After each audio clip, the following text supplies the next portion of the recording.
Good morning. Welcome to Outdoors in Indiana with Dave Scott. I'm Dave Scott. I just want to talk to y'all a little bit about planer boards and what I've done, upgrades I've made a few times to make it better. You might find something useful, helpful. Start out with, these are my original planer boards. I love them. Gator boards. Got the tattle flag on it. I put reflective tape on it to make them a little easier. I do a lot of night fishing. Originally got these for walleye fishing. They are the bomb for walleyes. I love it. Things I really love about the Gator boards is these huge clips that they have that really hang on. The line ain't popping out all the time on accident. And they work great for walleye, crappie, stuff like that. I tried them out for catfishing on the Ohio. Well, the problem there is I'm often using 6, 7, 8 ounce weights to get my bait down in 50 foot of water as I'm dragging.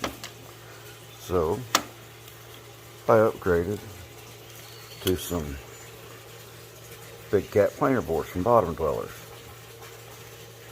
A lot more flotation, styrofoam. They do good with the weights. There's a couple issues I had with them. Number one, the clips that come on them are these tiny things.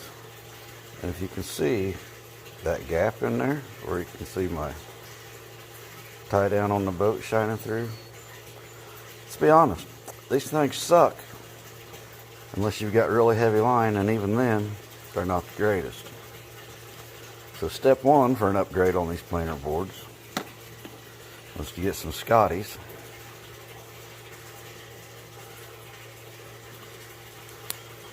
These things, your line ain't going to come out unless you want it to come out, you know, or fish is on and you jerk it loose so the planer board can slide back down to the fish where you want it to be.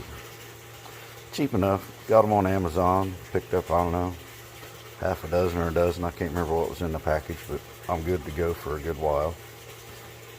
And replace those and put them on these Big Cat planer boards. Now my other issue with the planer boards, in some ways it was great, but their connection on the back is this little swivel right here, spiral swivel, whatever you call it.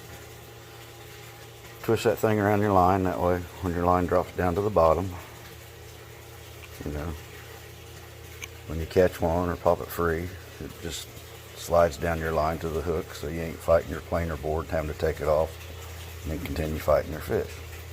But if you're old like me, you have to wear reading glasses to see. These things are pretty small. And if you're dealing with this in the middle of the night, in the dark, flashlight in your mouth so you can see what the hell you're doing, it's a pain in the ass to get them on and off of your lines. And I don't like to run the line through it because I like to be able to take them on and off, you know, use them as needed and not do a bunch of retying. So the simple solution is just run a snap swivel around that thing. And it's real easy to open that up, click it on your line, and be done with it. Just a couple things I thought I might show y'all. Other than that, I mean, from Bottom Dwellers, you know, I think they'd spend the extra $1, actually less, in better material for these and a better idea. I mean, they're in the right direction, but they need to do some tweaking. Until then, you can tweak them yourself. Again, thanks for joining in Outdoors in Indiana. If you're not a member of my Facebook group, please join us. We'd love to have you. Like 24,000 members strong and growing. Thanks for tuning in. Like and subscribe. Till next time, fish on, brothers.